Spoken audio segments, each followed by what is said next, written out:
It's time for me to say, through the Alliance! Find out what's going on as I hereby invite everyone to join me on my adventures through Marvel Snap. Hey everybody, it's Annabelle. So we got a brand new patch today, but since it's a tiny patch, I'm also throwing alliances into this because I can. Right, so in this patch, it was just a tiny patch. 4 tiny things that happened in this patch. But kind of big things too. I'm calling this the glasses patch because apparently everybody learned how to see. Okay, so the Watcher got changed. He now, instead of just seeing the third most location, sees the first, the second, and the third most location at the beginning of the game. Small change, but it's something that we've been begging Second Dinner for the longest time. Still not sure this will ever make him a playable card, but it might be interesting to have him in a couple things like Conquest now, where those locations matter, or even in Deadpool's Dino that's still going on. Well, some of those locations can really make a huge difference. Or if you're still playing Airsham, throw this in Airsham, because the likelihood that you'll get it is slim to none. Okay. Big, weird, huge, gigantic change for basically looking like the same exact card. So Shadow King got changed. It looks exactly like the same card that it did yesterday. Text reads exactly the same. But now, Luke Cage no longer bugs it. This makes Shadow King a very powerful card, and this is kind of a buff and a nerf, because you now can no longer put Luke Cage on your side and make it so that your stuff doesn't go down when Shadow King happens. Shadow King just now does what he does. So if you had a 10-15 and it used to be a 10-0, your Luke Cage is not going to do anything to Shadow King. Yeah, that's going to go back to a 10-0.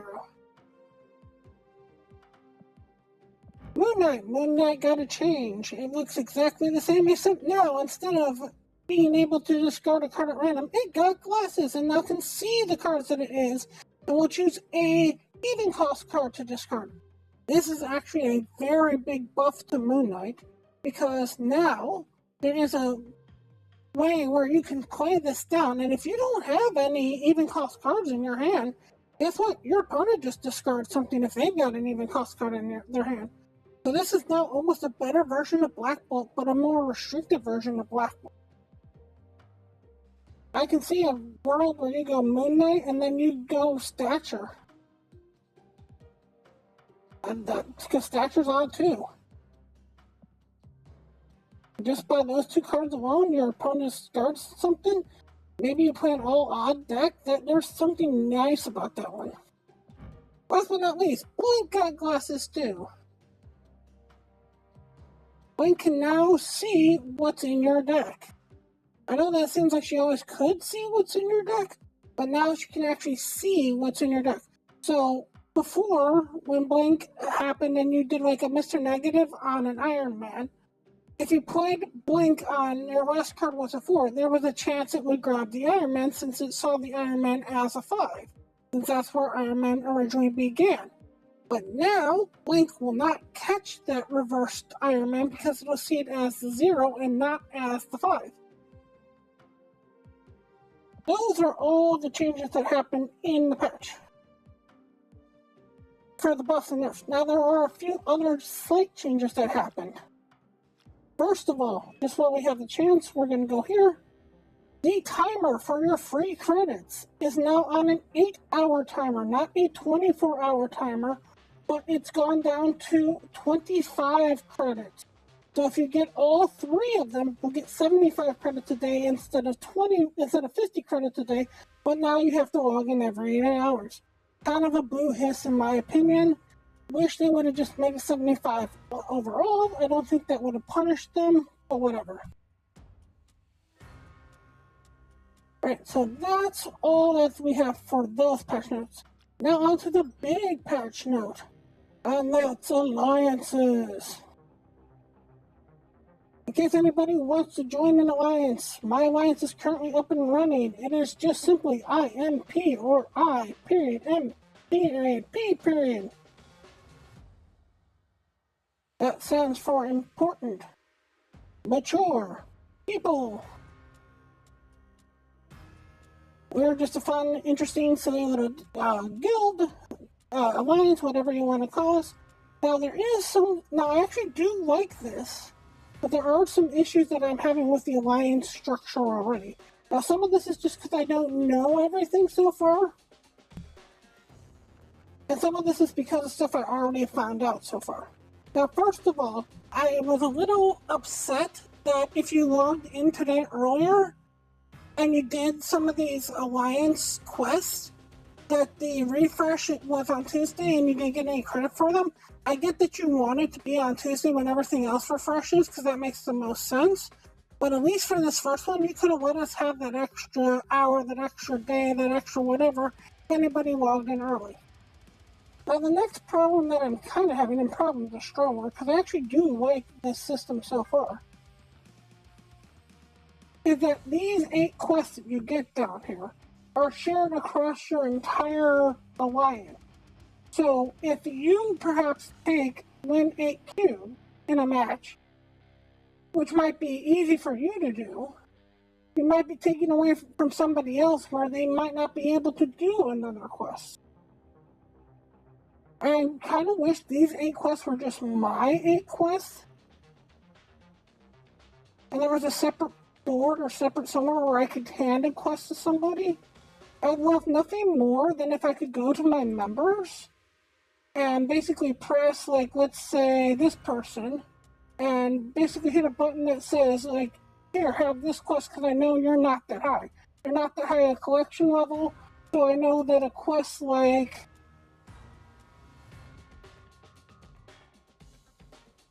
let me see, a quest that might not be good for them.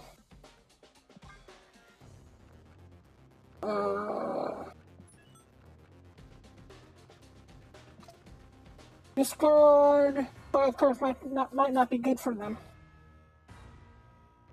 Also, it's kind of weird that the quests for having 2 cards in your deck are less points than the quests that are having 1 card in your deck.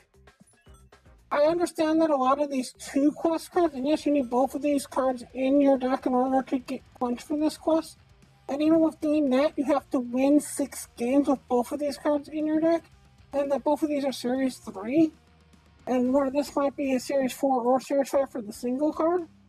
But this also causes an issue as how important it is now to be Series 3 complete. And there are some people who've been playing this game for 2, 3, 4 months who still aren't Series 3 complete. So if you have to watch out for what's going on. Also, it's kind of weird where the chat button is. It's down here. And the chat that you make is a full out chat to everybody in your group. You can't chat somebody individually. I get why they kind of did that. So you couldn't, grief somebody, and it has to be something that everybody can watch. But it also makes it hard to coordinate what you're doing. And lastly, I'm also concerned about the size of the inflexibility of the alliances. You basically, if you want to get ahead with the alliances, you need a full alliance. You cannot have a missing slot in the alliance, and even if you have a missing slot in the alliance, well, first of all, if you have a missing slot in the alliance, you're never going to get these weekly requests done, because in order to get this mystery variant at the end, every single person in your alliance has to do all their weekly quests. Which kind of makes it a problem for people who want to play more casual, or might not be able to do quests, or might not be able to finish quests. Now, the quests aren't that hard to complete. A lot of them are pretty easy to complete. Almost to the point where I kind of sat there and went, I wish they would have been harder.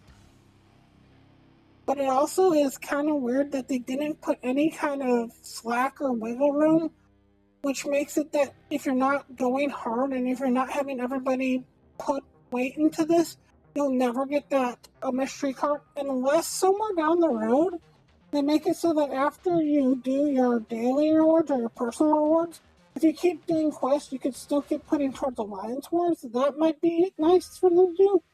Don't know if they're going to do that though in the future. this is part of the problem on having no information about what this was going to be. I kind of wish that they had flexibles.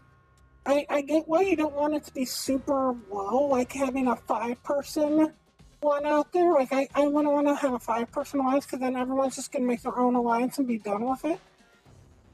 But I don't see why you couldn't have 40, 50, 60, have one that would be 20. Have one that would be 10, you know?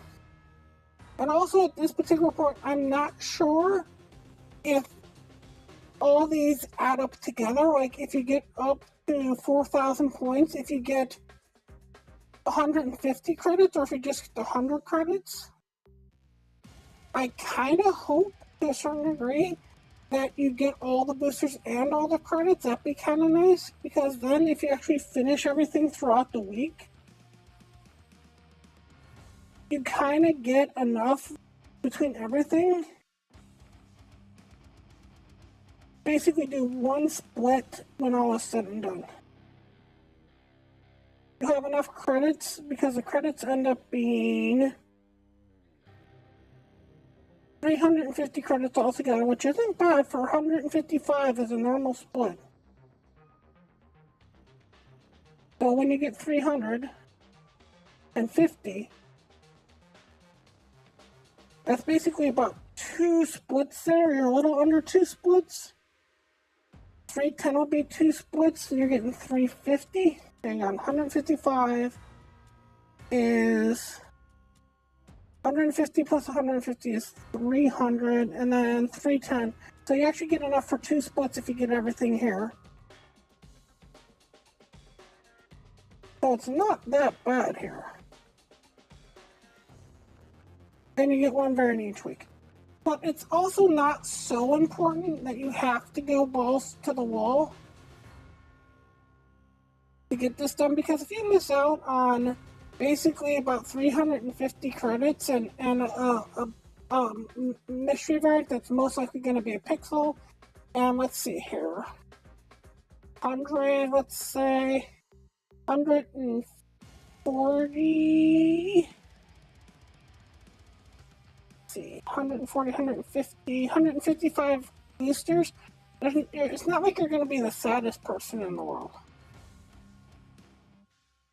It's just kind of nice that they do give you enough credits and they do give you enough boosters for like one good split.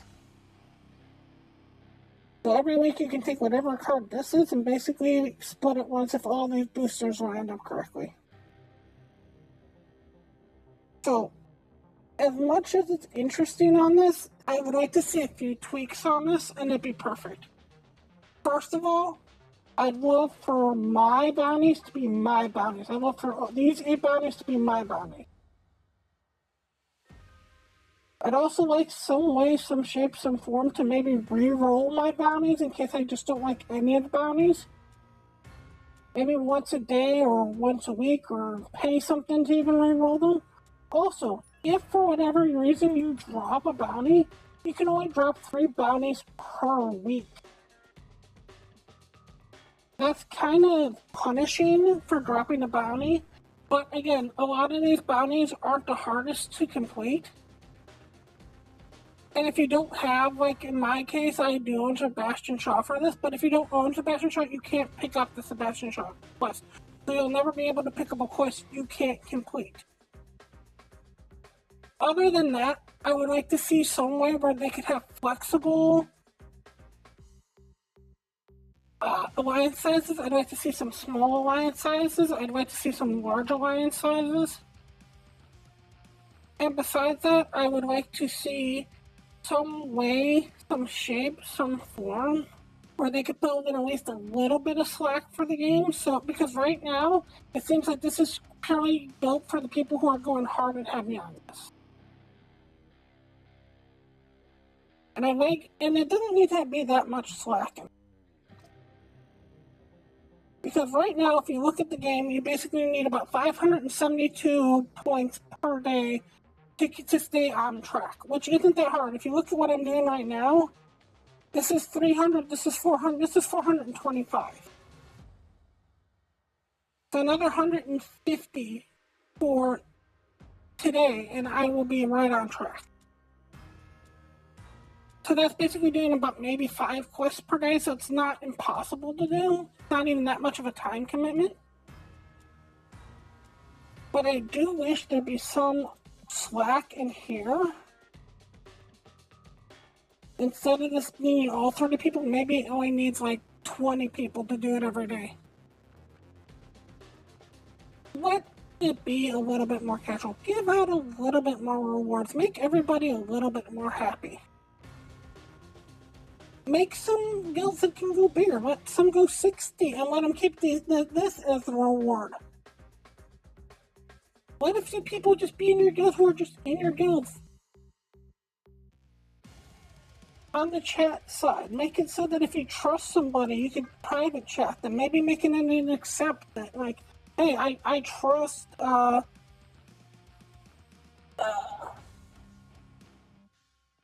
Scarlet Ruby here. So I trust her so she can private chat me and we can have a chat. I mean, it's a good first step, and I hope it gets better and leads to more communication in the game.